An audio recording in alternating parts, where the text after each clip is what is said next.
All right. So today, first off, hello. Today I did a little bit different. I organized everything by recipe this time. It's a little more easy to follow as to what's going on. I'm going to do my best to present them in a way that makes sense. Um, some of it kind of overlaps, but I'm pretty sure I set it up without too much of an issue. It should be fun. Um, to briefly go through everything, we do a roast duck. Um, we do a simmered chicken and a tasty fried chicken um, that uses a starch instead of a flour for the frying, so that's always fun. Um, and we do some bows. Do two different ways. One's, you'll see. And then we do a little side, little bit of tea egg action, and some lessons of what to do and not to do with those. So with that, let's get into it. Let me. No sound. Okay then. Anyway, um, so at least around me, this is like the only type of duck that I can get without really going out of my way. It's a frozen duck that I'm not even sure where they get it from, as far as like where it's sourced from. Uh, they're not too bad. Price wise, it's like $25 if you see them around and you never actually buy it. I want to say oh it's close to a 4 pound duck. These particular ones come with a bag of sauce, so if you really don't want to put too much effort into it, it comes with an orange sauce. And if you want to save it for later, then you have an orange sauce. Um, as you can see, it still has all the skin. It's very basic, but I like it. It's a nice little thing. It gives you a lot of stuff to play with outside of just the duck. As I mentioned, it's frozen when you get it. In a moment, you'll see why that may be an issue. It also comes with this handy dandy timer for how long to cook it for. This one was an hour and a half. Yeah, 4 pounds. Hour 45. I apologize. Um, so I like rotating my duck during the cooking. It helps get all the bits nice and browned.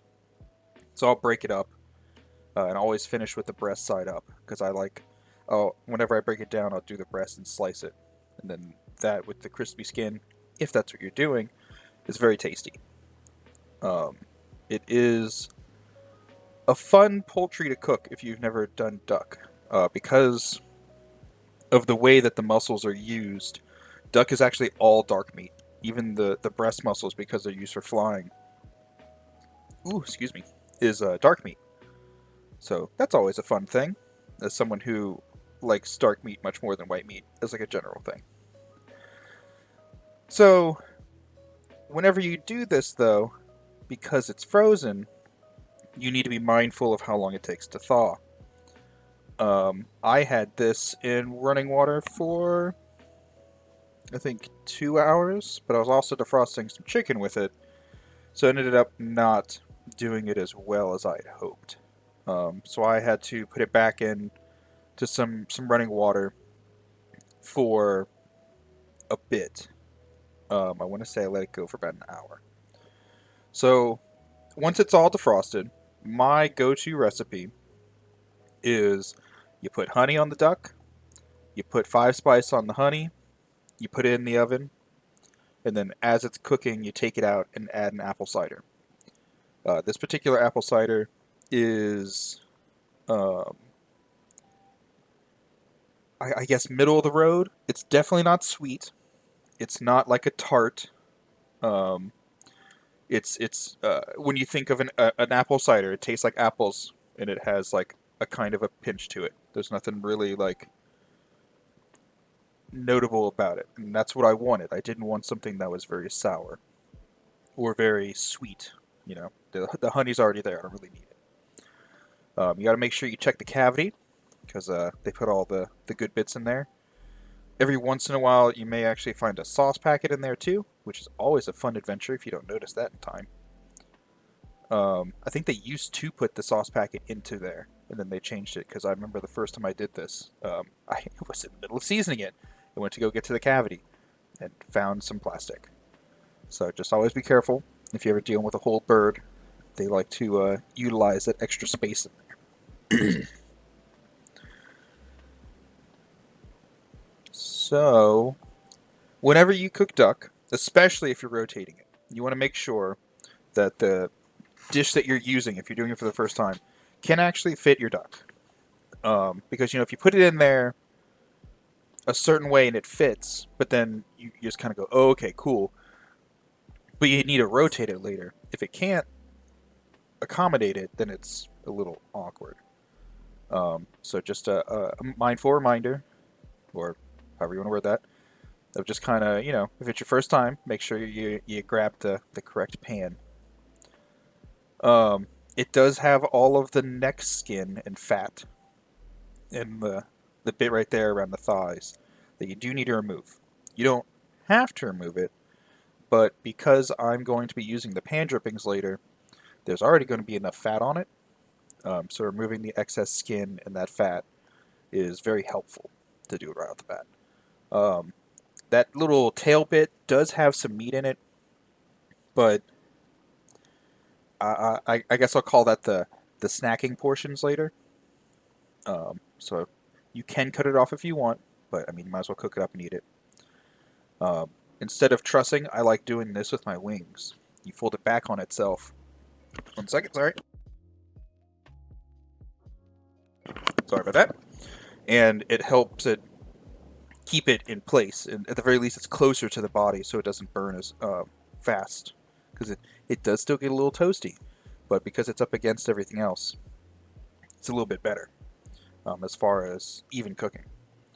I do that with all my birds. It's just a little bit easier than trying to find some cooking twine. So for this, I like using a spoon. If you really wanted to, you could just stick your hands on it and rub everything in.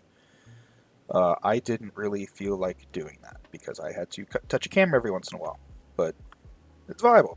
You know, it all depends on how you want to, what you feel comfortable with, I guess. But because it does get rotated, you want to make sure you keep as much skin as you can because that's the tasty part. You always want to make sure you coat your pans for a bit. That's my daughter Lorelai. Yeah.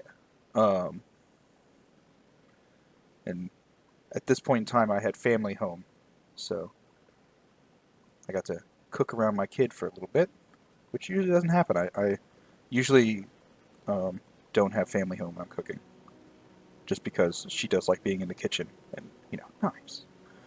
But anyway,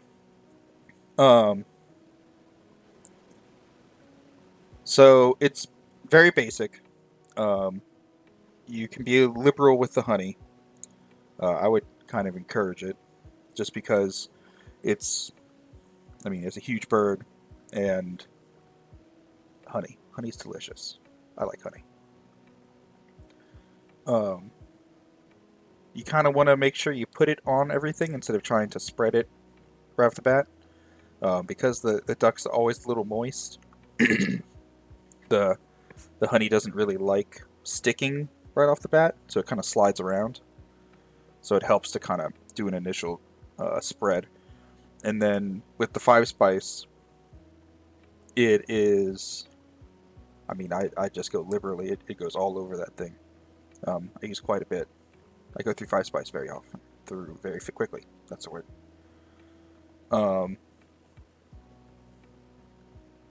So now you get to enjoy me rubbing a bird with some seasoning on it. I don't even remember how I came across this recipe. I don't remember if I was just messing around or if I actually Googled something first. But it works very well. The issue is if you let it go for too long without adding the apple cider, you start running the risk of going from the honey and the skin browning to burning. And it kind of just happens all of a sudden. There's very little wiggle room between those two moments. So I usually kind of take mine out a little bit early, or do the first flip. I'll be correct in my wording. The first flip kind of early. I also like to make sure that whenever I do the five spice, it is mixed in with the honey and not just on it. It helps it be involved in the browning action instead of just kind of being on the top. I apologize, my throat is already rebelling, so I will do my best to not blow out eardrums with me trying to fix that. So again, I always start with the breast side down and then the spine on the top. And that way, if it does kind of burn, almost outside of the thighs, almost all of that doesn't really get on a plate, at least the skin. So it's a little bit better place to kind of risk when you're doing your stuff. I don't know if you noticed, but that honey catches that seasoning and just rolls right off the duck.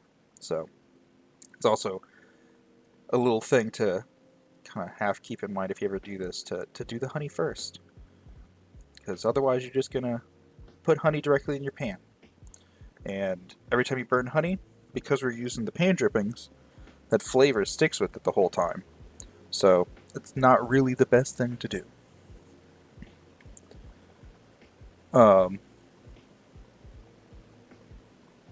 But yeah, I like cooking duck. I like dark meat mostly, but I like cooking duck. Normally, whenever I do this, it's Christmas or Thanksgiving or some other more like, I guess, fancier times, seasonal times.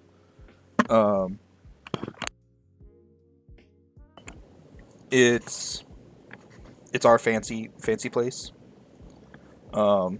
I'll usually serve one leg and a breast, and then like some kind of potato or a vegetable or something. But if you're in the mood to eat and you don't have a wide spread, a duck that size can feed two people. You probably have some leftovers though. So I would say this is probably good for 4 people if you were just cooking this. So now our duck is all covered in honey. The oven is set for 375, and the five spices all in there. Outside of the pan having a little bit of oil on it, to make sure that nothing starts being silly with sticking. That is all that's on the duck right now.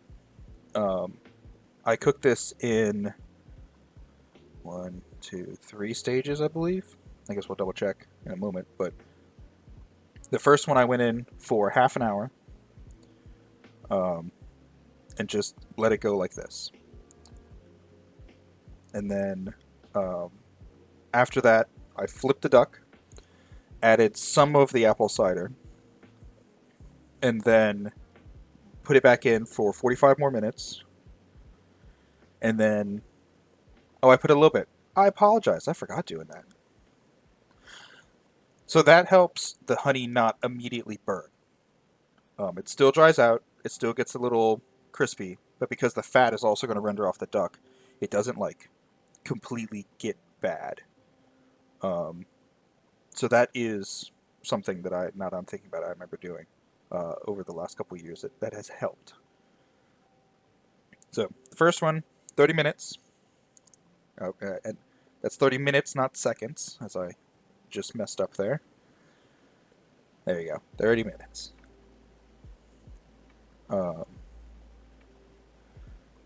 while that's cooking, you have all of these tasty little pieces in addition to the skin. So, like any good gravy, I made use of them. I put, excuse me, I believe it's heart and liver and the neck that comes along with it. So at about medium heat with a little bit of oil, I put those in, let them simmer a bit, get the little bit of moisture that's on them off, and get a nice little brown on them. I want to say this was cooking through the entire time that the duck was, as far as like everything that's going to happen. I don't remember. Yeah, no, it simmered the whole time pretty much. I just kind of let it go. So I'm kind of knocking off the ice and frozen liquid that was on the pieces still, and then just let it go. And there it is. Is that medium high? Yeah. You want to get that sear first. So after the meat seared is kind of stick, you want to move it around a little bit to make sure you get some color on it. It's going to stick a little bit depending on what kind of pan you have. The liver is probably the worst. If that sticks really bad, it will kind of like disintegrate. So you have to be a little careful with that. But once it gets going, I put enough water to just cover the neck piece because that's usually the highest part that you have in there, and then just let it go. Um, Bring it up to a simmer, reduce the heat whenever it starts going, put your lid on, and kind of just let all that meat kind of break down. Because a heart, if you've never eaten heart, is a very tough muscle. I mean, obviously, it's working your whole life, so it's a very, very tough meat. At a certain point, you know, it definitely breaks down, but it takes a little bit. Um, so either you use it with the intent of it being kind of a that flavor chunk, or for it to break down. So this is after the first 30 minutes. There's a little bit of color. Everything's looking good. I kind of just pour the cider right on top of everything to kind of keep it moist. Because while I am going to flip it and it's going to go into liquid, there's still pieces sticking up. So I used a little around a third or so. Oh, I thought I flipped it. Okay. I cooked this 2 days ago and I've done a lot of stuff since then, so I apologize for any inconsistencies. So that was the first 30 minutes, a little bit of cider, and then going. And another 30 minutes. Yeah, little girl in the way of the oven.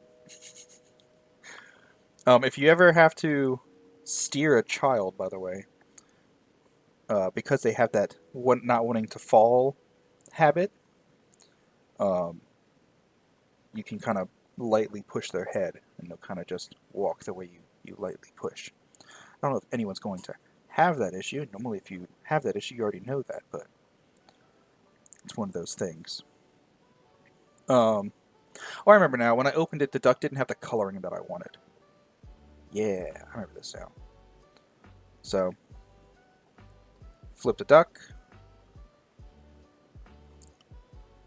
Get it going. And then, I think I want to do this in stages. I guess we'll see when I pour the beer. I either add all of it or some of it. But, again, a nice little layer. Yeah, all of it. Okay. The sugars and the alcohol, which not too much, but because it's a cider, there's still some. Will help also with the caramelization in addition to the honey. And then because it was sitting down, it kind of lost a lot of the seasoning that was on the duck. So I did a last second seasoning despite my aversion to adding seasoning directly onto this particular dish. So duck goes back in. All nice and pretty.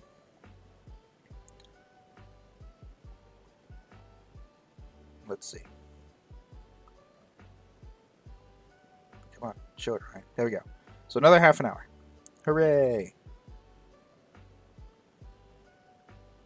Gravy's looking good. It has a light simmer. It's just enough for the steam to come off, but not really make bubbles. My particular oven, or stove, if I cap it at a low, it will just boil. So I kind of have to keep an eye on it and make sure that nothing happens. And also, that wave of steam, if you open, when you're cooking this, if you don't bake very often, be very careful, because that that goes in your face if you're not careful. And it's not the most pleasant feeling, but yeah. So at this point, there's a little bit more time to go. I wanted to do one last minute basting. So get them juices, just kind of make sure you recover everything. You're not just covering it with the juice and the cider at this point, but also a nice layer of fat. So, or I guess technically it's oil, but you also have some like the liquid that solidifies kind of floating around. So you want to be careful not to put that too much on it. Like, it doesn't hurt if it's on there, but you don't want a giant piece of bits just across your breast meat. So I like this juice, so I make sure it kind of goes everywhere. Nice and tasty like.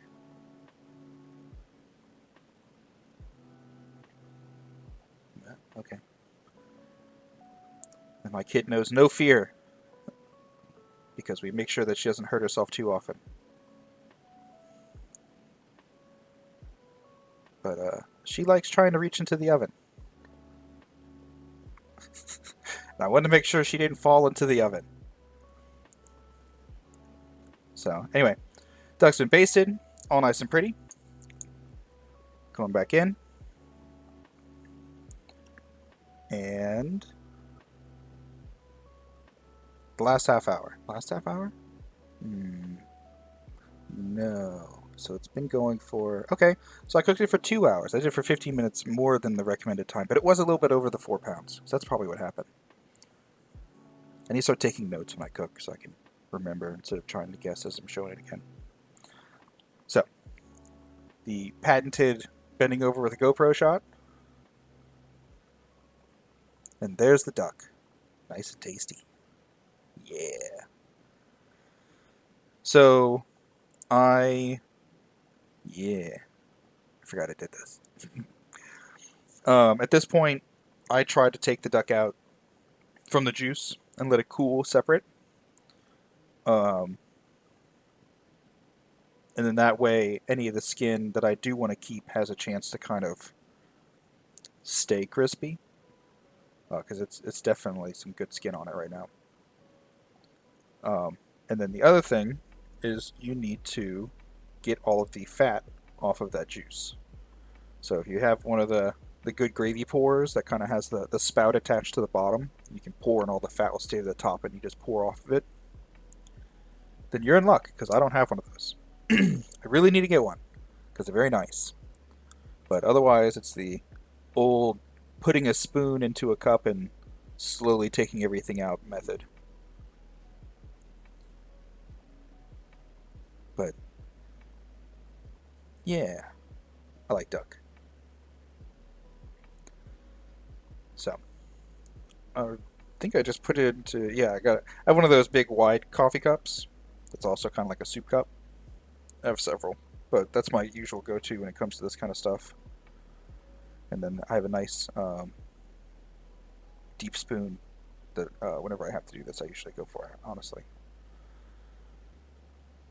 This feels like one of those moments I probably could have edited it a little bit better, because I'm not entirely sure how much of this I show. I think it might be all of it.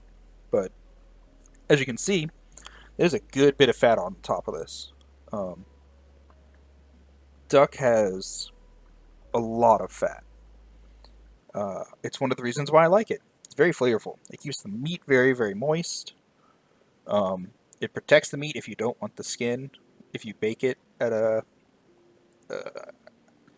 any way inappropriately, I guess is the best way to say it. Too high, too long, something like that. The fat kind of seeps into the meat and keeps it moist. So if you do want to keep the drippings, you got to be a little careful with it. As for the use of the fat, you can save that and use it. There was, I think it was, yeah, it was one of the chefs when I was in school. He actually made a a duck gumbo, where the roux, which is just equal parts fat and flour, he used duck fat, and then it was a duck gumbo. But oh man, it was good. It's the more expensive version of cooking with bacon fat. It's a very nice um, thing to kind of keep around if you have it and keep trying to use it.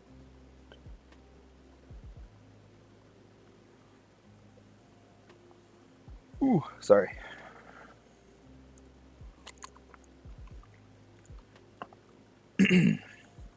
So I still wanted a little bit of fat into it. Um, I like keeping a little bit of the flavor in all of my stuff. So I try not to like completely make it lean, but I definitely wanted a good bit of the fat out because that was way too much. Out of the organ meat section, that neck does have a good bit of meat on it that I wanted to keep into the gravy without having to like mess with it too much later. So I took out most of the chunks that I really wouldn't want into a sauce, and then you know you leave some of it, but with the really bad ones, you don't really want all of it. But the gravy is pretty much like what's in this that I normally wouldn't eat, but still has a lot of flavor, kind of dealio. So to keep all of that delicious, tasty meat, I use my stick blender.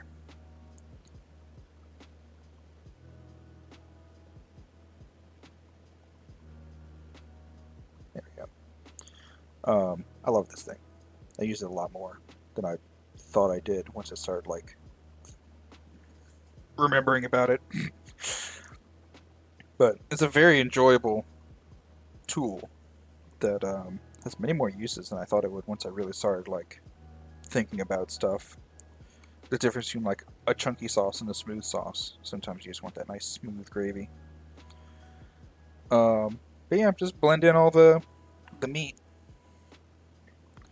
Again, I love heart.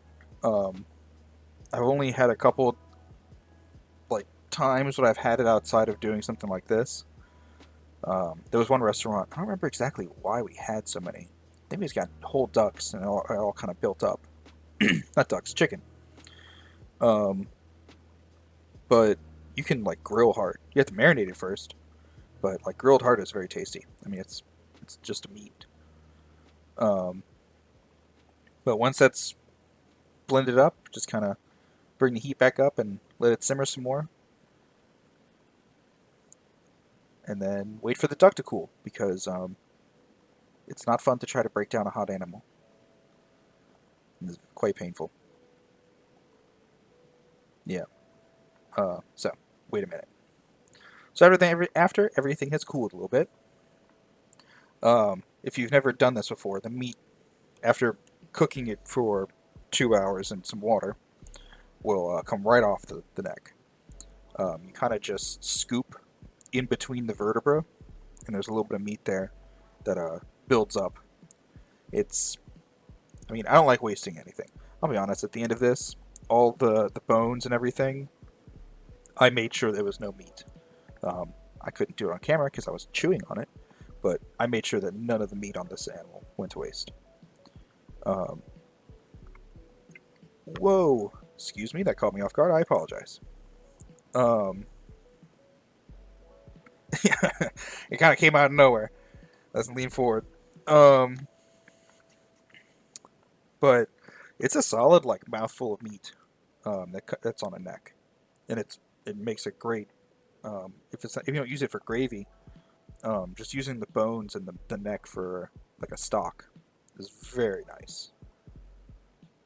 Uh, I keep all of breaking down a duck in, just because not too many people will cook an entire animal like this. It's a little bit more tedious as far as like having to deal with everything. Um, but I find it's not too bad. It's usually cheaper. You get to cook it a couple different ways that you normally wouldn't. Um, I'm gonna have to cook that. There's a really good recipe that I know that uses lemons and olives that for a chicken that I honestly wouldn't try with pieces.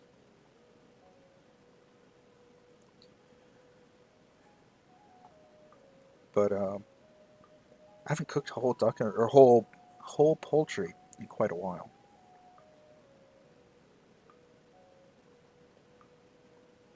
I should do that more often. This is so easy to cook pieces, you know, and normally it's just much more convenient to for that speed. So what I like doing whenever I break down any type of bird is to separate it. There's a little bit of a gap. I mean, obviously, but right where the leg and the breast meet that you can follow, and you just slowly break through everything. Um, it'll break so that it's only connected at the spine at that point. And this is a little bit squeamishy, but you put your finger right at that base of where you want it to break on the spine and just bend. Um, all the connective tissue and the meat is already cooked, so it comes apart very nicely. That's all meat right there. I mean, there's a layer of muscle right across the spine, so you want to make sure you save all that too, because it's very tasty. Um, as for everything else, I like the wings as a little snack more than anything, so I'll kind of take those off and put them to the side. Um, and then for this particular thing, if you've done it more often, you can probably aim a little better for where the breastbone in the middle of a bird is mostly okay. Let me just do this.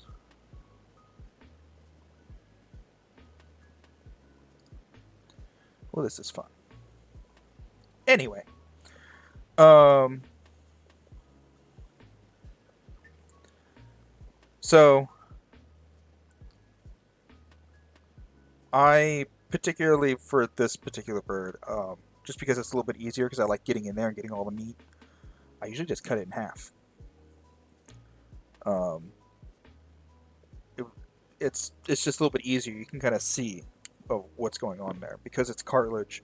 It cuts if your knife is sharp enough, um, without really any issue. This bird was still hot, so it was a little bit painful to go into it, and the smaller knife ended up being much more helpful. Um, and I want to say something actually happened family wise. So in a moment, I'm about to take like a small break, but it's more or less it. Yeah, I mean, you're there's no reason not to tear it apart if you're going to be serving the pieces. Like, there's no reason to keep it nice and pretty and all this other stuff.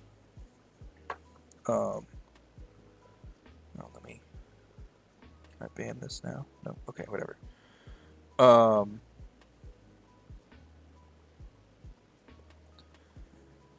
so I wanted to have the breast meat as like a piece.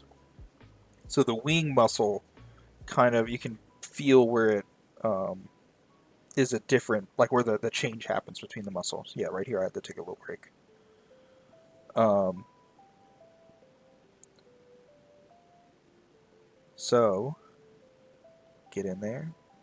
I kind of cut around that muscle to see if it would break apart because it's been like a year since I cooked a duck. So I was trying to make it work. Um, but yeah, if you move it around, you can see where it connects.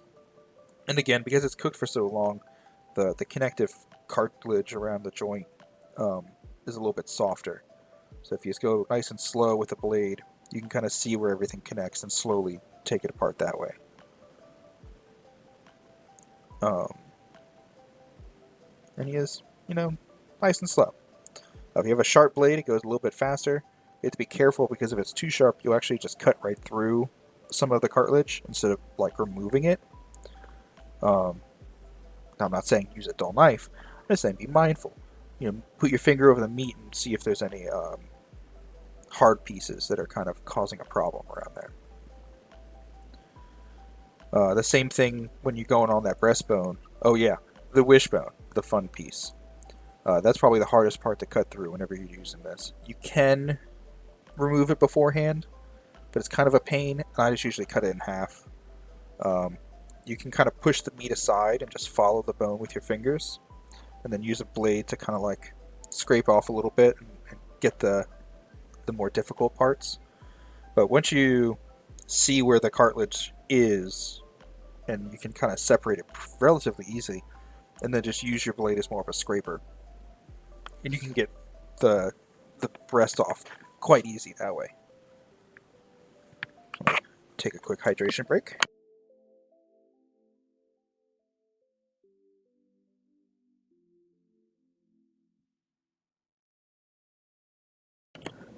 Coffee.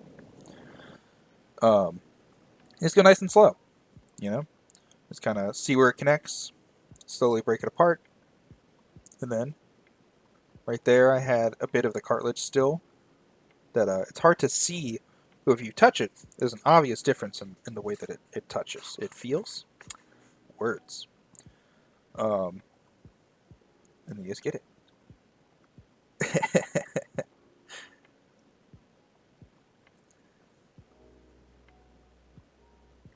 Oh. There's water in there. It's still early over here. It's not even 12. I want to say this is my last cup of coffee. I usually make like a pot and just kind of go through it as my morning's going. Every once in a while I'll do tea, I'll be honest. But I'm on a coffee kick right now. I do have water. There's water right here. Yeah, that was water. Anyway, I apologize for slurping into the mic. But so like as I said, the meat does cook all the way through. If you have just breast meat, if you want to break it down, yeah, you could do medium rare. When it comes to that, I honestly like a medium rare breast, just like a nice sear with like really crispy skin. But we roasted this duck. The first and last cut, you're gonna get a little bit more fat or skin, I guess, than you normally would with than you normally do with the rest. The last little bit is kind of like a mostly skin, and because it's duck, the skin also means a lot of fat.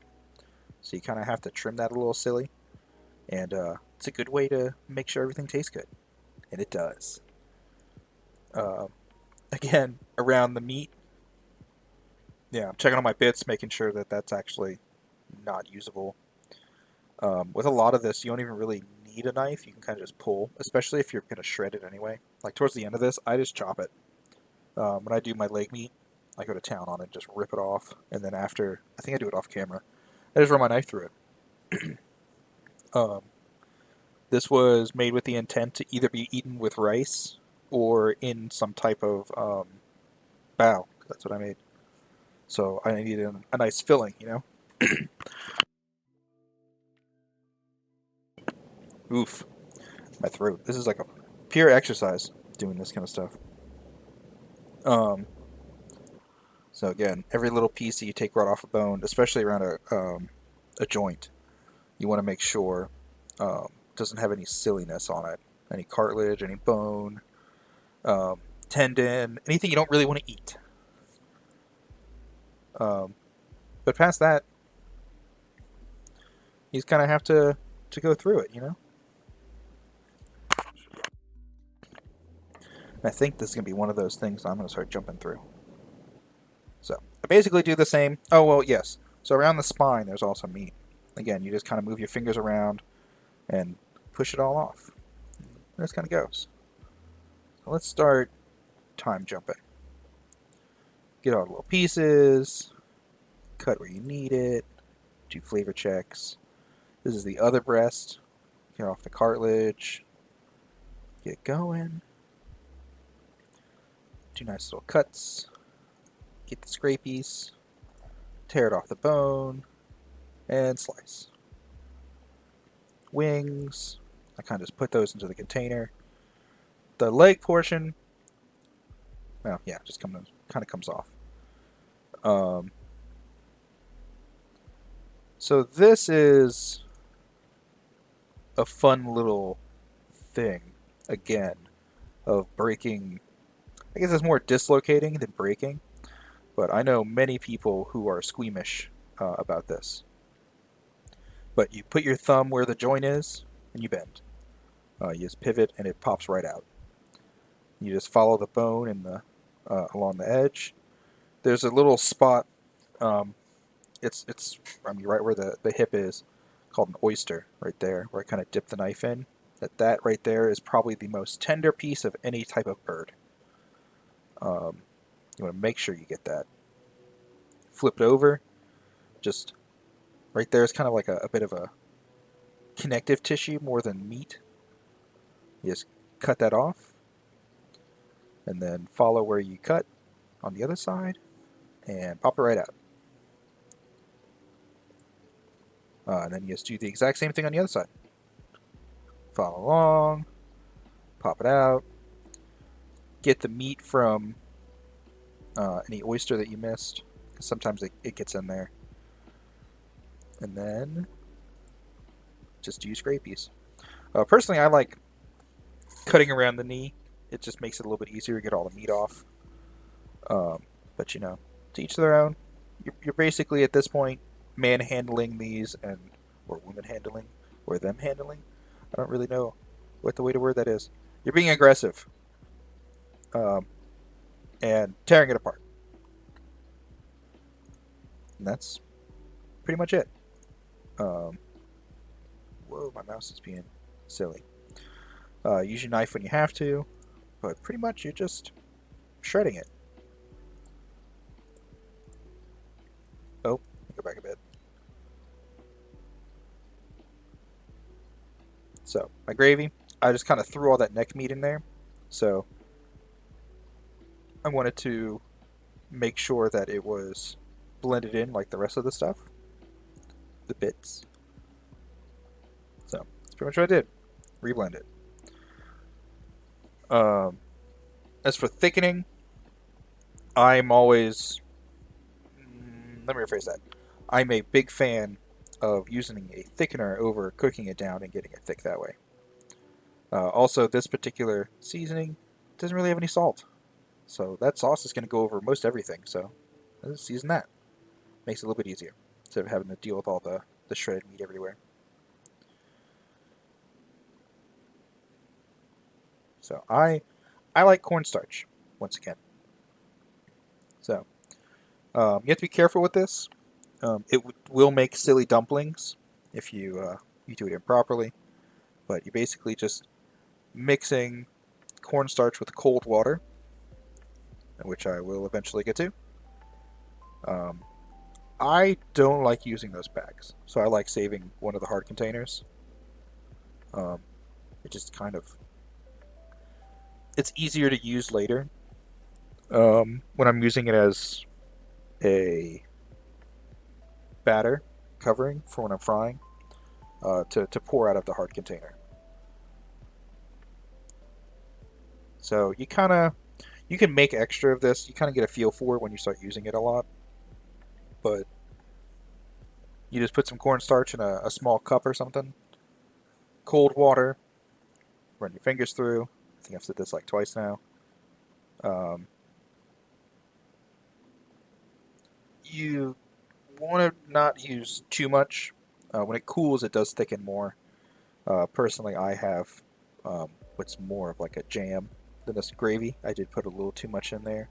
When it's hot, though, which is usually I serve it anyway, um, it does smooth out. So it's not like an issue long term. If you are going to eat it cold, just be mindful that it will solidify and mess with you that way.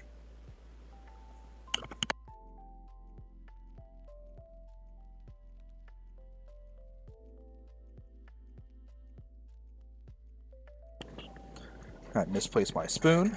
There it is. Or one of them anyway. If your stuff is really hot, you want to be a little careful because if you don't stir it right away, it will actually start solidifying and make a weird dumpling-esque thing there that not always the best. You stir it in, let it heat back up, and don't burn yourself. That's pretty much all I do. I stirred it up real fast, pulled it right off the heat, debated on how to store it, and just poured it right into the container. And there you go. So that's my duck. So let me cue up the next thing real fast. Let's see. Come on. It's going to make me do this. Come on.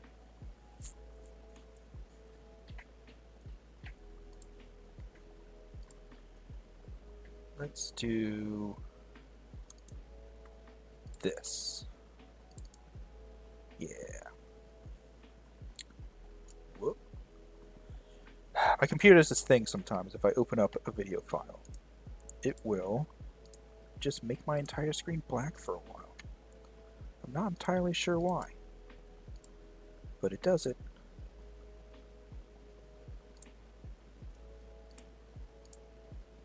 Okay.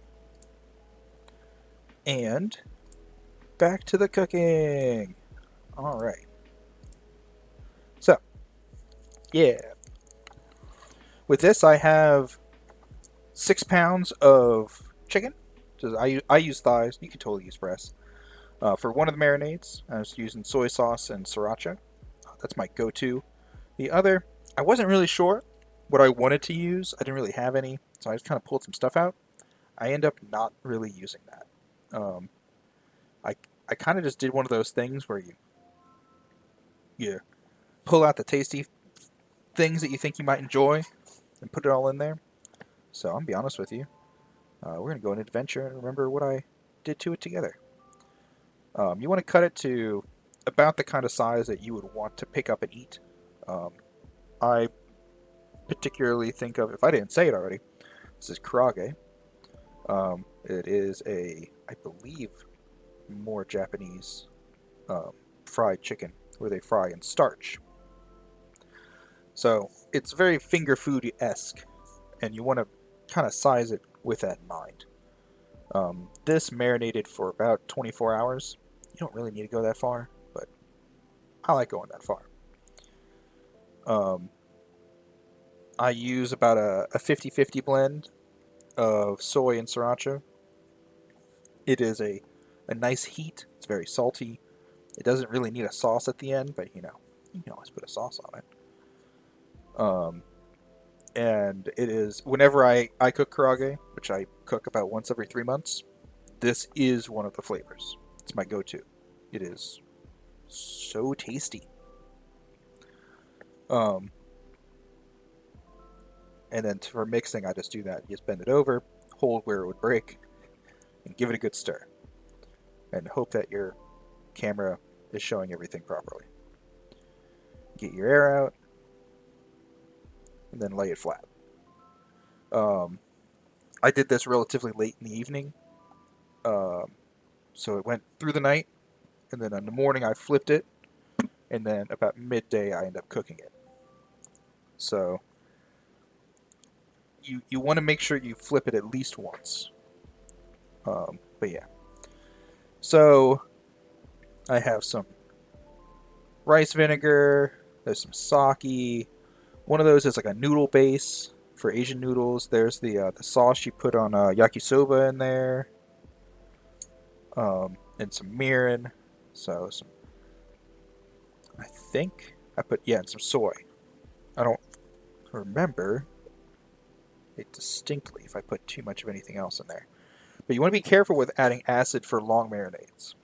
It will completely break your meat down. Just that little splash made it super tender. So you want to be mindful of how long you're marinating something with an acid. Even alcohol will break meat down quite a bit. So you want to be a little careful when it comes to that kind of stuff. But in total, volume-wise, it was probably about a fifth of that marinade was alcohol and that vinegar combined. And that tasted amazing. It is this odd combination of, oh, it took forever for me to even start to describe the flavor. It has like a little bit of a sweetness from the mirin. Um, it's almost like a, it's one of those flavors that you don't really know how to describe because it just kind of tastes good. Um, I sat and munched on this all last night while I was cooking, and I still can't properly describe it. And that kind of makes me ashamed because by now I should be able to describe flavors relatively well. It's very umami. That's probably the best way to word it. It's a very savory with a little bit of sweet, and it still has a nice chicken flavor. It's not very overwhelming. It's very subtle. So this is my setup. I tried to protect all of my stuff. I left my meat out for a bit to kind of bring it back up to temperature so it wasn't cold. Um, and I have a little fry daddy, you know, a daddy for the papa. But anyway, um, I just have that's just cornstarch. There's nothing else in that. You do not want a lot of cornstarch on it for two reasons. One, it doesn't really fry that well. You really just want a light flavor or coating. It does not need much. It will get crispy and it will stay crispy. Eating this cold actually is crunchy. Just the starch does different things. The other reason is that if you put extra on, that extra will come off, at least a good portion of it, and make your oil very dirty. Um, while cooking, not too much of an issue, but cleanup, it spreads cooked cornstarch everywhere. You have to deal with it when you're cleaning your oil out. Either you're filtering your oil or you're changing it completely. You still have a mass of just starch on the bottom. Um, the other thing, be careful how you're adding to hot grease. It splashes different than water. Um, so just kind of be mindful. Always drop away from yourself. Never throw pieces in. Always make sure you're following the fill height also. I have overfilled my oil. And as I added my chicken, it started really foaming and it went all over my counter. And boiling hot grease is not something that you want to spill on your counter. It is an unfortunate thing that happens. Um, this first batch, you go for about 4 minutes. I was puttering around. That's my magic wave now. I'm going to try that out, see how it works. Um, Puttering around for about 30 seconds, but you want to do about 4 minutes. You take it out and drain it. I do this in batches, or rotation, I guess is a better word. Um, you take out your freshly fried, and then start a brand new batch. And then as that batch finishes, you want to do a second fry on it. So you do a double batch kind of thing. The first fry, when it comes out, it's very soft still, and there's a lot of moisture still that'll kind of come into the surface. And then the second fry helps get that moisture out and really crisp it up. If you don't do the second fry, and you just kind of leave it in there longer, it still kind of gets crispy, but it's not the same. You might as well just do this. It comes out so much better. So each batch is 7 minutes long. Ooh, sorry. 4 minutes at first. Take it out. I'll then start another batch for 4 minutes. That lets the chicken from the first batch cool. And then after I take out the second batch, I'll put the first batch back in, 3 minutes, and then take it out again. Um, Another thing that is not noticeable because I didn't do it in this particular batch, but if you use your marinade with a lot of sugar, it will burn. You'll get very, very dark meat. Um, and while that's not necessarily a bad thing, if you, depending on what you use, like I did one with a lot of honey and apples. Yeah, I did an apple, onion, and honey kind of thing. Um, and it burnt really bad. It still tasted okay, but it definitely had a burnt flavor. Um, and honestly, because I had like blended all of the stuff together, I just had a mass of onion and apple that had just been on the chicken that separated. It made a huge mess. So I wouldn't recommend using any kind of blended stuff in your marinade, and I would be careful how much sweet or sugar in general that you add. Um, just some random little tips. Go ahead and try it. It's still tasty. Just be mindful of what you're going to get from it. So 3 minutes, magic wave, and 3 minutes have passed. Um, one thing that I haven't said is whenever you do this, right when you add the chicken, you want to let it sit for the very first time. You want to let it sit for about 30 seconds to a minute, and then you get your little scoop and you kind of fluff it from the bottom. You want to wait a little bit so that the starch has a chance to start getting cooked onto it.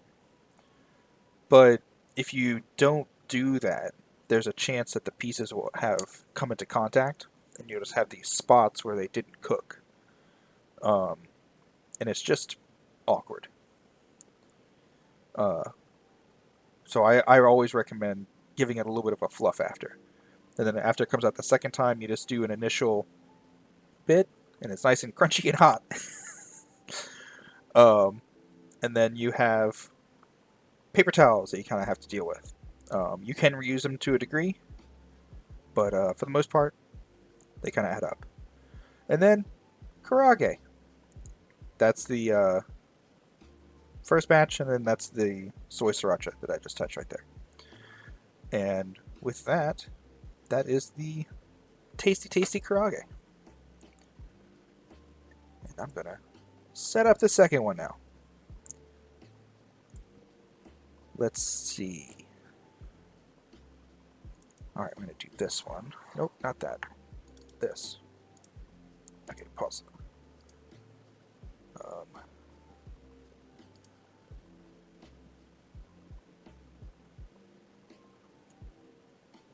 Oh, it's going to make me do it that way again. So I get for trying new things.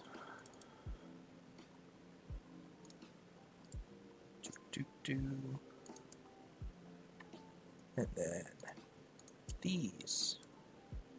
Yeah. Okay. All right. Let's get back into it. Oh, there we go. Okay. So this is kind of a borderline unnamed generic Asian style chicken. It is titled Grandma's Chinese Chicken Wings from where I got it, so that's why I put it in as. That is the recipe. If you really want it, clip it, go for it. So in my little measuring thing, I have a third cup of water, sake, and soy. Got 2 cinnamon sticks. I'm going kind of fast with that. Okay. So that's all the stuff. I'm going to talk in a minute about what it is. Some questionably named Oriental chili peppers. Okay, I'm going to not try to follow myself because I'm going very fast. The cider's for me. Ignore the cider. Ooh, Jesus. Excuse me. Sorry about that. So the liquid, well, first you want to sear your chicken, first off. You want to get some color on it. Liquid is a third cup of water, sake, and soy sauce in equal parts. You can do 3 tablespoons of mirin and 3 tablespoons of the oyster sauce. 4 tablespoons of brown sugar. 1 to 3 of the chilies, depending on how hot you want everything. So now everything's been seared nice and pretty. It took 20 minutes or so. 2 to 3 star anise. about the equivalent of 2 inches of ginger, nice and sliced, 2 to 3 green onions that you just kind of roughly chop, and then this is for 3 pounds of chicken. Again, the original recipe is for chicken wings. You're supposed to like put the wings in, sear it so it gets all nice and tasty, and then add this into it. And the fat from the chicken you incorporate into the sauce and emulsifies. It makes a really really tasty flavor. I like doing it with regular chicken. I let it simmer. Everything kind of cooks down, and the chicken just falls apart. Also, I use the ground ginger. It works relatively well. You leave the ginger in anyway. You do have to go and hunt and pick out the star anise and the cinnamon sticks and the chili pieces. Um, just because it's a dry chili, I don't really like eating those. If it was like a fresh chili, I'd probably leave it. But star anise, if you never had to pick star anise out of a thing, it's kind of a pain. The little star pieces break off, and there's seeds inside of them that also come out. And it's not the softest thing. It's a very hard um, seasoning. So I usually do 2, just because it's slightly less to pick out. It's a fun flavor though. Like I can't say you should only use 2. If you like the flavor, I've done more. It's tasty. If I was making this for purely rice, I would probably double the sauce, maybe like half again, and then have a good bit more juice and less cooked down. Because I cook this down till it's basically a glaze. Um, but it's really good over rice. And we did it on wings. This is an amazing wing recipe. If you're doing it over wings, you get the juice to boil, and then let it cook for like 20 minutes or so, and then you just uncover, let it cook down again until it's like a nice sauce consistency, and you just give it a really good stir.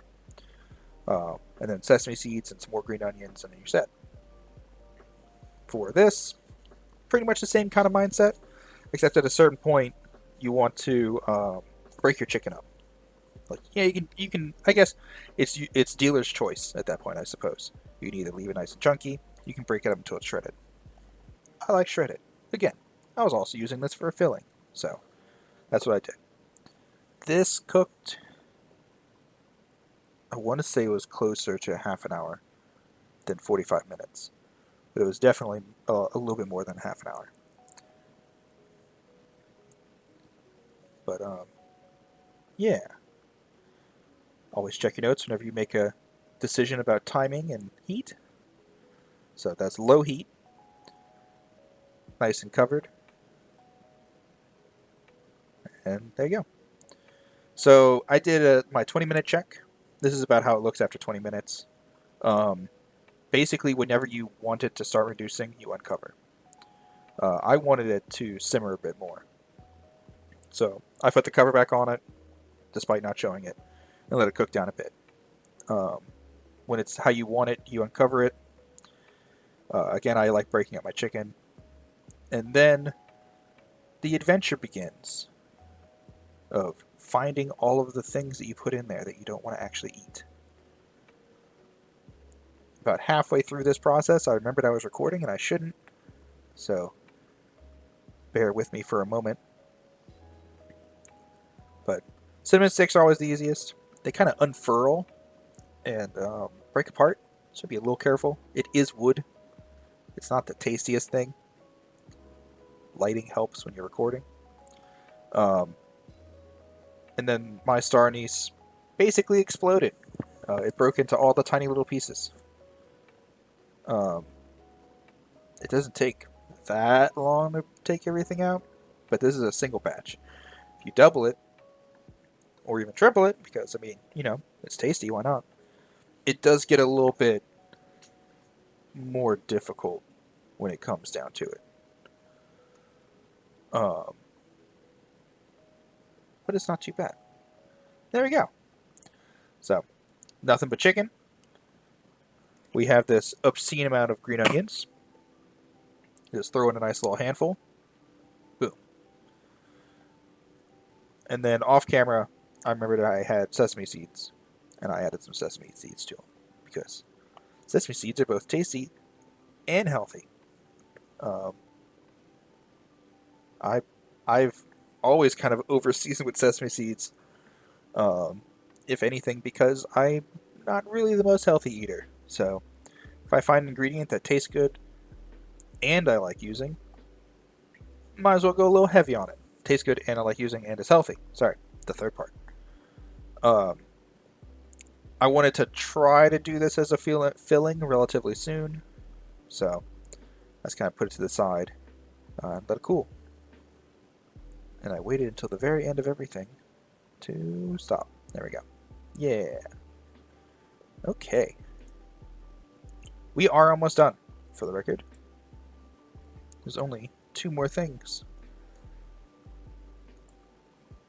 And I hope you're enjoying my Be Right Back screens. I personally like good anime food. Okay, so let's see. We did the duck, did Karaage. That was Grandma's chicken. Ah, it's bow time. Let me get these going. Come on. Doo-ba-doo. All of these. It's not too much.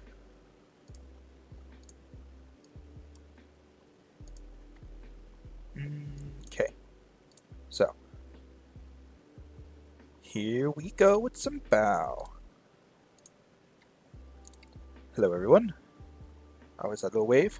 So this is my book that has a recipe in it that I particularly like. It didn't want to focus. So I have it here next to me so I can read it all to you. I gave up shortly, don't worry. But it's a nice little recipe. To which I have everything ready to go. So that is 50 milliliters of milk, and it was kind of cold, so it's relatively dry around where I am. So I did 25 milliliters of water, and 250 milliliters of water, sorry, and 25 milliliters of oil, vegetable oil. That was 350 grams of all-purpose flour. It doesn't really need anything special. Let's see, baking powder was 15 grams. I used regular sugar. The recipe does say to go with caster sugar. I looked really good in my store. I could not find it.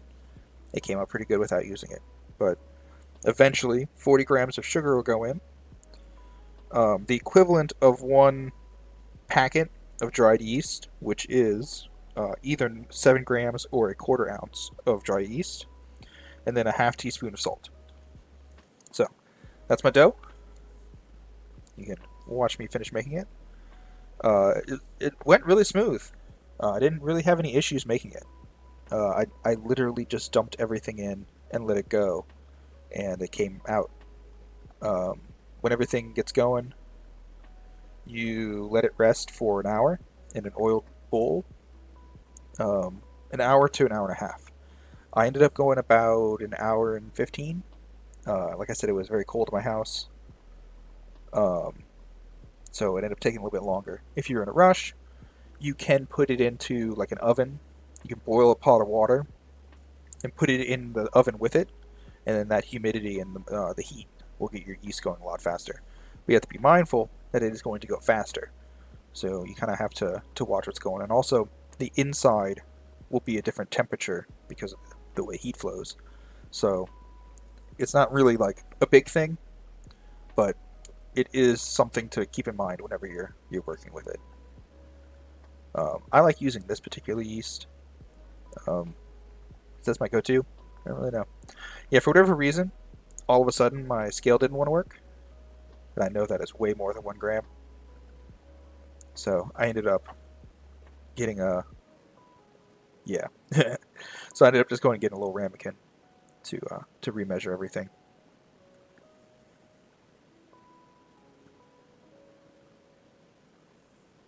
And then remembering you have to tear things. But I have used a different recipe. It didn't call for milk. But I kind of just Googled it when I first found it, and I didn't really feel like trying to hunt down the exact same recipe. And I had this pretty book that I paid good money for. So I decided to try it out. Um, the dough was very nice. I didn't have a single tear during any of my processes. Um, it rose very nicely. I'm trying to think what else. It didn't stick the best, but I also ended up using a lot of flour when I was rolling, so that might have been the issue. But I'm outside of one of the issues that you'll see eventually. I was pretty happy with how everything turned out, and that particular issue was something that I did. But instead of just dumping everything on top of it, I kind of let it mix for a little bit. Yeah. Again, always read your recipes when you're not entirely sure what the next step is, and even then, you should probably just double check.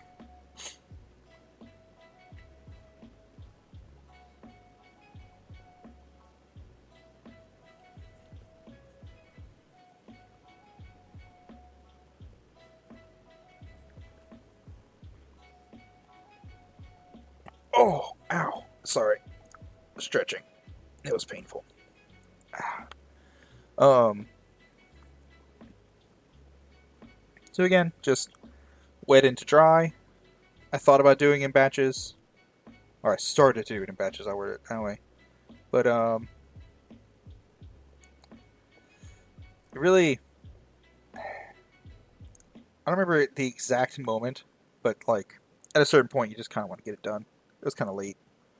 I ended up just basically dumping everything into it. Like I said, the dough came together pretty well. I did have to kind of work in the smaller pieces, but that's actually part of the the instructions are like get in there, find all the pieces that didn't mix in, push them in. There you go. Um, so yay, magic fingers. So dough's all nice and pretty. Um, you dust it with a little bit of flour, put it into your oil bowl, cover, and let it rest.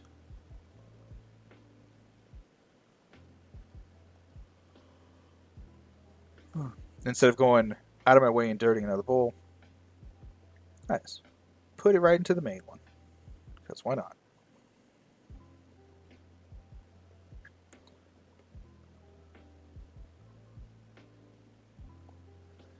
It really wasn't. It was kind of sticky in a weird way. Like, it was tacky, I guess is the better word. Later, I definitely put too much flour on it. I'm not going to lie to you. Um, but as far as, like, the way everything came together, it wasn't too bad. I tried doing, like, the rolled bows, where they have the little, like a steamed bun style, and where you do the little pinch in the flour on top. And I had some issues there. I'm not going to lie.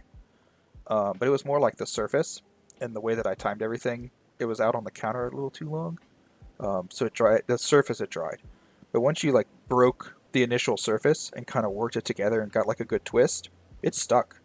I didn't have any of my filling fall out, um, and actually didn't even have a single break. I was very surprised. Um, like everything I was reading was just like this one's going to be a pain, and I was like, well, let's see if I can pull it off. And while it definitely didn't go as planned, it wasn't too bad.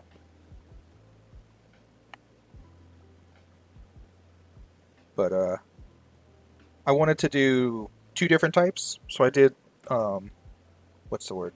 Sliders is the way they termed it. If there is a proper term for it, I apologize for not actually knowing it.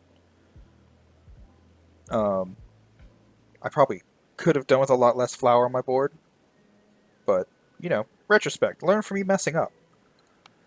That's why you watch other people cooking. Um, I wasn't quite sure how I wanted to deal with it, but eventually I went with my handy dandy board scraper after I bent over way too long with my camera. Come on, me. There it is.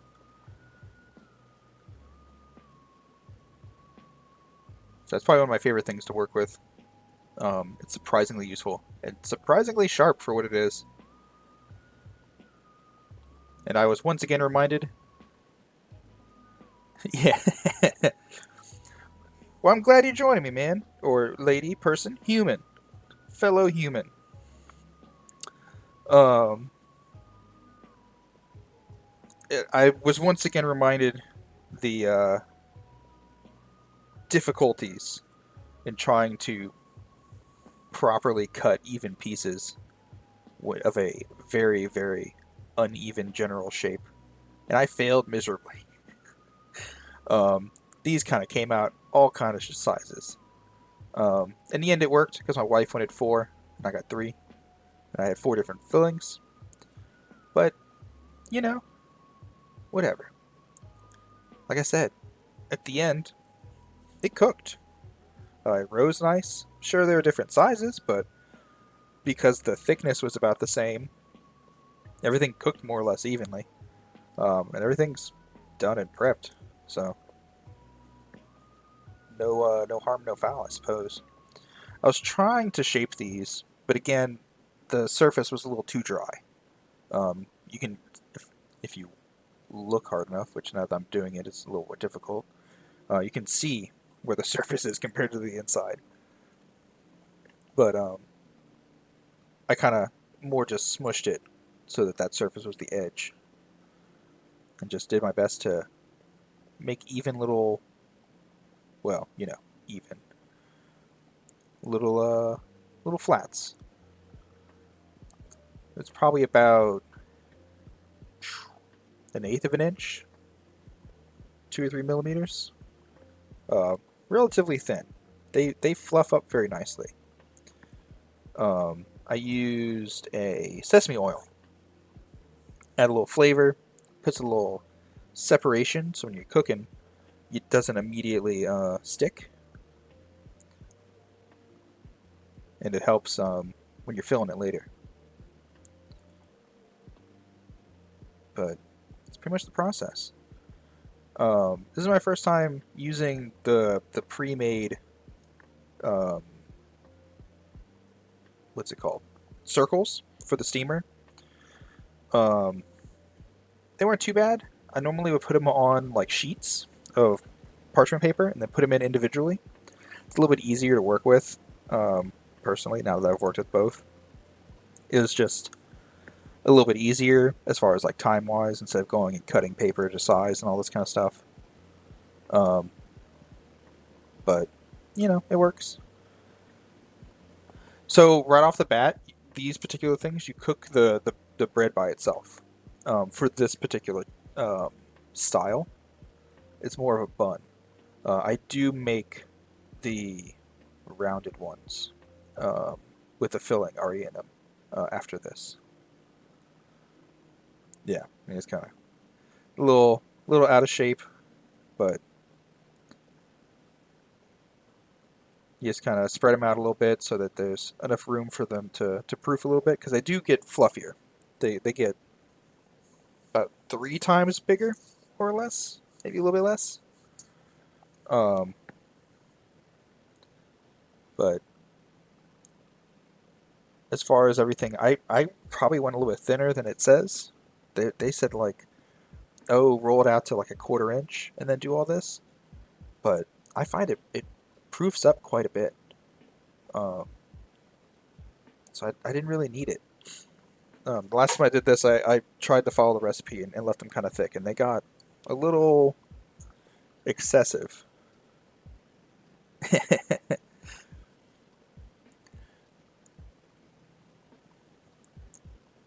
Yeah, like at a certain point, like there's so many different recipes for this too, because this is one of those things that everyone kind of has like a family recipe if this is your general type of food.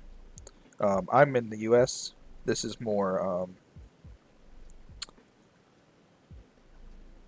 something I would go for a restaurant too, kind of thing. It's not something I would usually make. Yeah, exactly. I don't bake enough to be able to do that, but like these are surprisingly easy to make. Outside of the kind of long time to do that proof. Most breads I find they end up proofing like 20 minutes maybe. This hour and 15 minutes proof was a bit excessive compared to what I'm normally used to when it comes to baking. But, whatever. Gave me some time to do other things, spend time with family, clean up. Hey, Goblin. Nice. Yeah, yeah, enjoy it, man.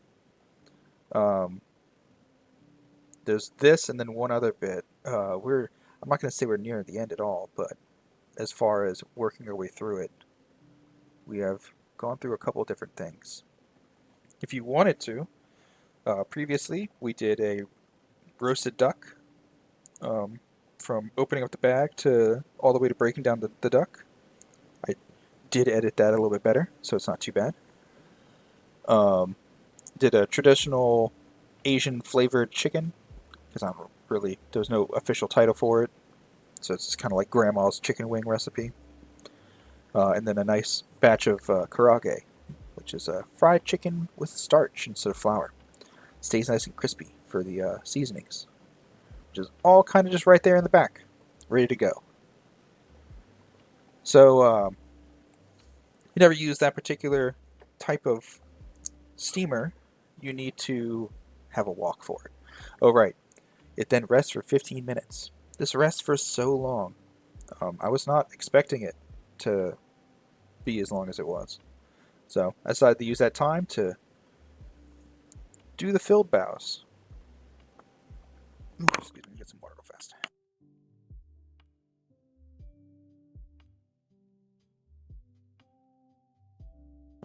There you go, sorry about that.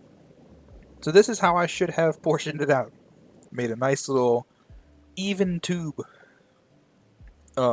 They describe it in the book, which is what I was following, is you make it about an inch thick, and then you do about a 4 centimeter section, and then that's enough to get a nice little chunk. I found it not too bad. I had a spare that I ended up making that I gave it a try.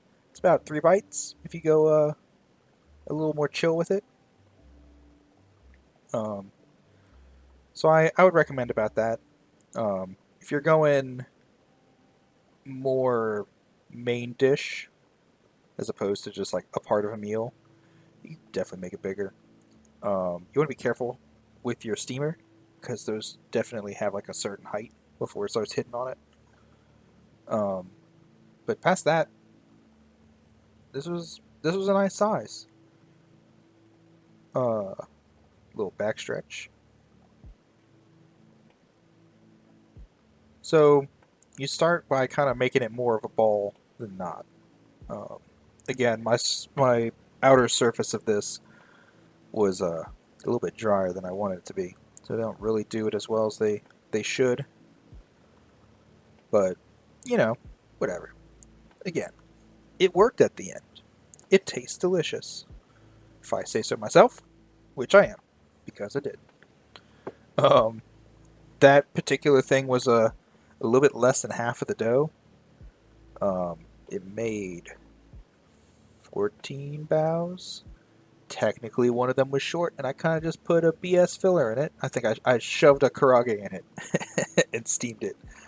And then I had a spare. That was my taste test. Um, just to kind of to see how everything turned out. But as far as filling goes, these were definitely not the easiest thing to do. Um, you kind of make a so you take the round circle ball and you smush it with your palm, and when your palms meet, it kind of makes that little gap. Sorry, you use that gap to make a like a flying saucer kind of shape. I ended up not even using that water, but first time I wanted to try. What am I looking for? Sorry, it was kind of late when I did this last night. Oh, right. Wanted to load up the parchment papers, so I have to do it later. So you kind of smash it,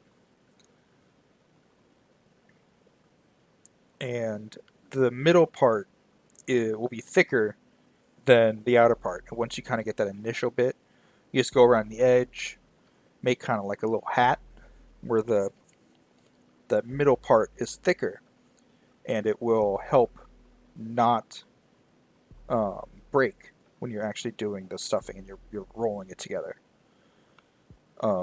That part kind of stretches out and helps bring everything together. You want to put about a tablespoon. Definitely wouldn't put more than 2 tablespoons worth of filling. Just kind of do that. Kind of bring the edges in. Try to crimp it. Realize that your surface is too dry and it's not working. But you're more or less bringing the outer edge up and around all of your filling.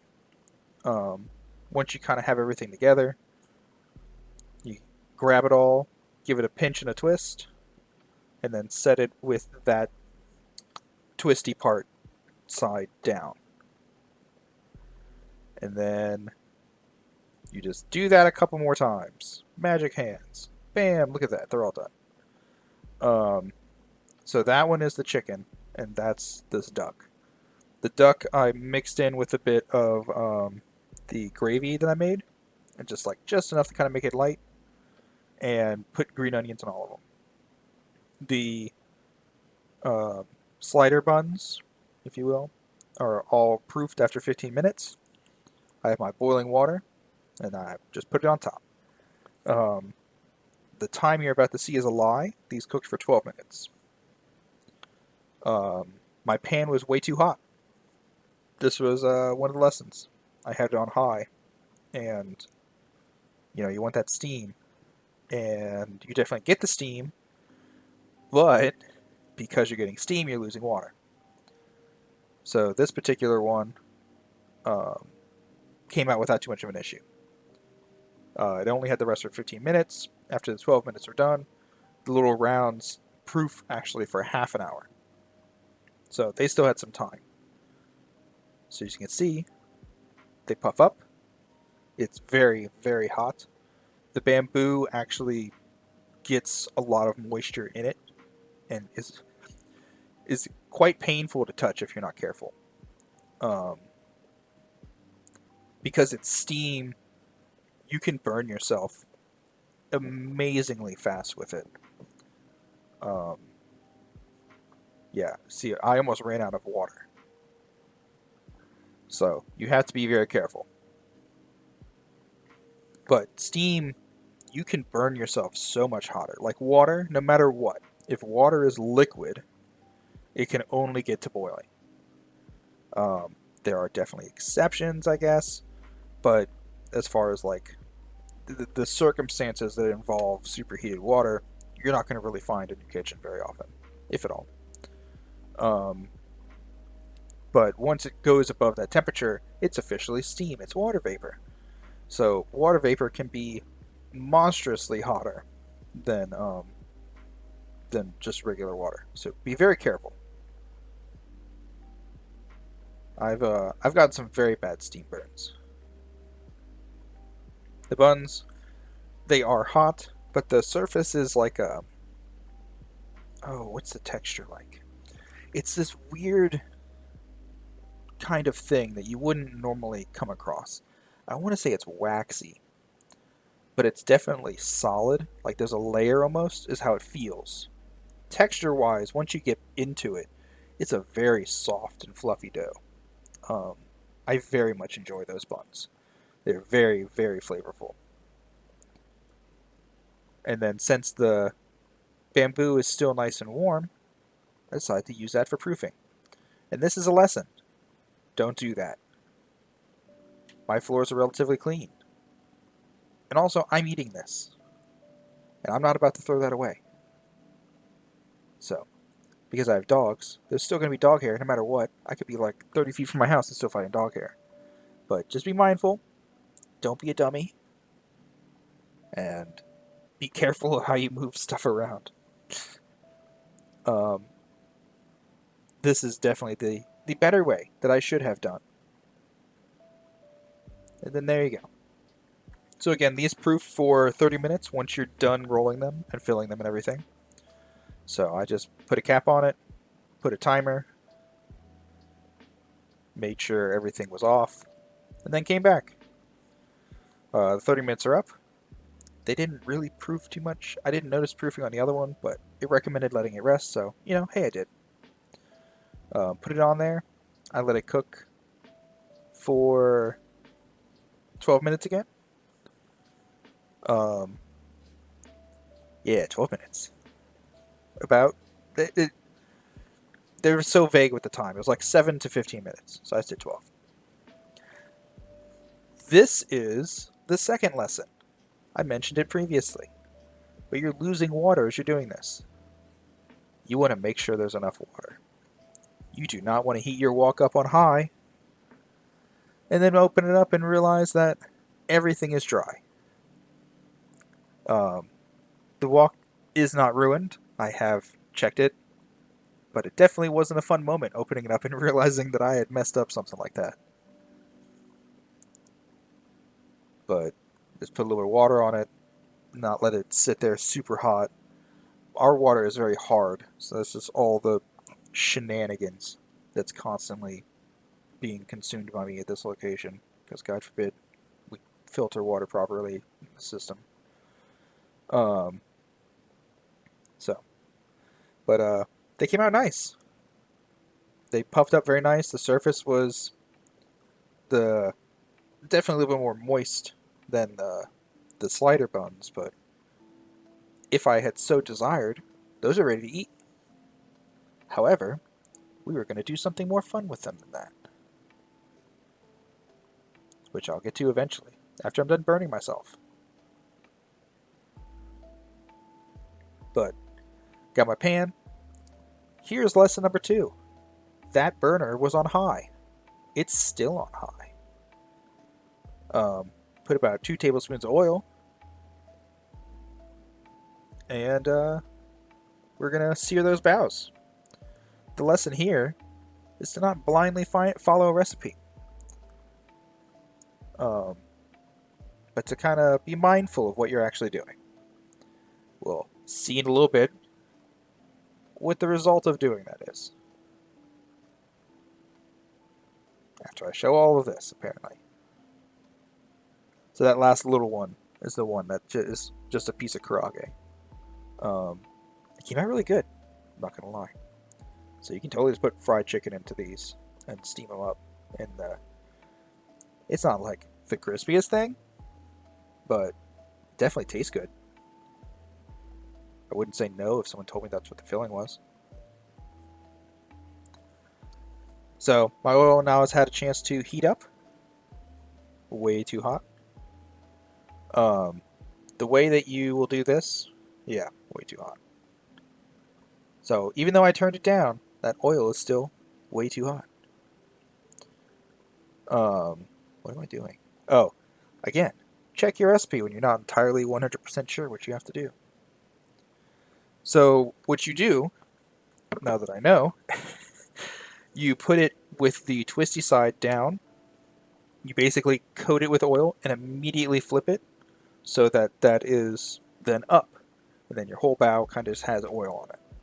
So put it down, flip it, and then let it go. We load the pan up. All of this just barely fits into, I want to say this is a 13-inch pan. It just barely fits. You're then supposed to cook it for 3 to 4 minutes to get a nice crispy color on it. That was too long. I don't know by how much, but these did burn. They burned on one side. I was very, very sad. I'm going to, when I eat them, because I'm still going to eat them, just take off the burn bit. It's not like they're completely ruined. They got burned on one side. They were in the pan for probably about 2.5 minutes. Just because it took me a while to load all these up. But I was very sad. You will see my immense annoyance in a moment via my gestures. As soon as I'm done doing this. Come on. Put the last one in. But yeah. Yeah, you can crowd the pan with these. It's not too bad. They don't cook on the sides. It's only the top and bottom. So pushing them against each other isn't going to have any detrimental effect by the end of it. And then get it going. Make sure everything's in contact. Make sure your grease is spreading so it's all touching everything. And then check it instead of just walking away after trusting a menu. Recipe cookbook. Magical fingers with my immense disappointment in myself for not having checked it. I was very sad. But you'll see in a bit, the other side cooked very nicely. While it is a large portion of it, I mean, honestly, you can kind of just tear it off. You don't get as much of the bun, but you know, you work with what you got. Learn from my mistakes. Check your stuff every once in a while, especially if you're not sure, and especially if you're cooking on high temperature. They made it sound like it would be able to sit in the oil for a bit, and I was lied to. So you will notice that I just put those in the pan, and I get sad. That's off the heat cooking too. That's how hot this is. I put it back on, and I was about to turn everything off and walk away, and I decided to check it. And with that little bit of cook time, so that was maybe, what, 45 seconds? Definitely less than a minute. I just wanted to check it real fast, see how it looked. And it's beautiful. They're basically done. They are done. They're not basically. They are finished. So, we take out our now... They're not disappointing. I'm just disappointed in myself. But pull them out, and you can either eat them right then, you can let them cool a little bit. These went into my little meal prep containers to be lunches throughout the week. So I'm just going to reheat them and let it go that way. But these came out very nice as far as the recipe goes. You just gotta not burn your stuff. But the one that I had that was hot was very tasty. Yeah, 2 minutes to burn. Be careful with high. Boom. And then now, we'll go to the last little bit. Give me one moment, please, as I will set up the videos. Enjoy the fun little animation of someone properly cooking. Oh, some breaded shrimp. Come on. Alright. It is these very short videos. Oh. Alright. Well, let's get going. And we're back. So, I have 14 soft-boiled eggs, which was kind of a mistake. I normally do tea eggs, which is what I'm cooking now, by the way, with hard-boiled eggs. I decided to do something different. I can't really recommend doing them with soft-boiled. They just fall apart. That is a 2-to-1 of light soy to dark soy, or regular soy to dark soy. And it just goes right in there. I doubled this particular recipe. My phone is exploding at me. Okay, whatever. They can wait. Let me actually tell you what this recipe was. This one. It definitely cooked well. They're tasty, but it's kind of not the best thing to do with this with soft boil. So I doubled the recipe because I made a lot of eggs. It is 2 tablespoons of light soy, or regular soy, I guess. Um, I apologize. 4 tablespoons of regular soy, 2 tablespoons of dark soy. If you don't want to be fancy, you can just use 6 tablespoons of regular soy sauce. It's whatever. 2 bay leaves, a teaspoon of peppercorns. I could not find Szechuan, so I just used regular black. 1 star anise bit thing, a cinnamon stick piece, 2 teaspoons of sugar, a teaspoon of salt, and 2 black tea bags. And then that's for every 2.5 cups of water. You just let that boil for 20 minutes, and then let it cool. You take your eggs, do a little cracky on them, so that the juice has a place to kind of reach the egg through the shell, and let your marinade cool. We can do what I did, and dump some ice in it, help it along, because I didn't have all day. It was towards the end of the day, and I was ready to be done. As much as I love cooking, sometimes you just want to finish a recipe, you know? So, you don't want to add too much, you don't want to water down your marinade too bad, but the ice definitely helps. So once it's all nice and cool, you just put your eggs in. After, I guess, of course, you take your tea bags out. You don't really want your tea bags in there. If you've ever steeped tea for too long, it gets very tannic. And as long as I was already in there for the amount of water, it's not the worst, but I definitely don't want those in there for like the 24 hours that these are going to marinate for. I take that back. Actually, these only went for overnight. You can definitely do 24 hours. I should have. I like the flavor of them, and the longer you leave them, the stronger they get. I wouldn't really go over 24 hours, but you know, each their own. Try it out. So, eggs go in. I eventually moved this to a Ziploc bag and put it into the fridge. Take your eggs out, and that particular marinade you can reuse. So, I froze mine. Whenever I go to use it again, you should boil it again, like bring it up to a boil and then let it cool again, and then add your eggs. And any silliness that got into it that could potentially kill you and your family will have been taken out or boiled away. You peel your eggs. It leaves a nice little pretty thing on it that it didn't focus on. I'm sad about. And this is the hazards of using a soft boiled. I am very excited about eventually eating that, but it was not the most fun to break down. Once we get everything going, got our sliced duck meat.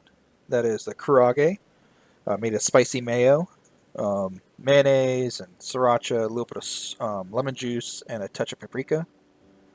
That's the traditional chicken, all the bows, some broccoli, carrots, a little bit of seasoning on the rice, put some green onions. This is our lunch. It was relatively easy to make, outside of doing it in pieces and me burning my food. But you know, the burn side's down. You don't see it. Look how good that looks. But that's pretty much it. That was our day of cooking. I hope that everyone who's here or watch it later had a nice, enjoyable time. Thank you for joining me.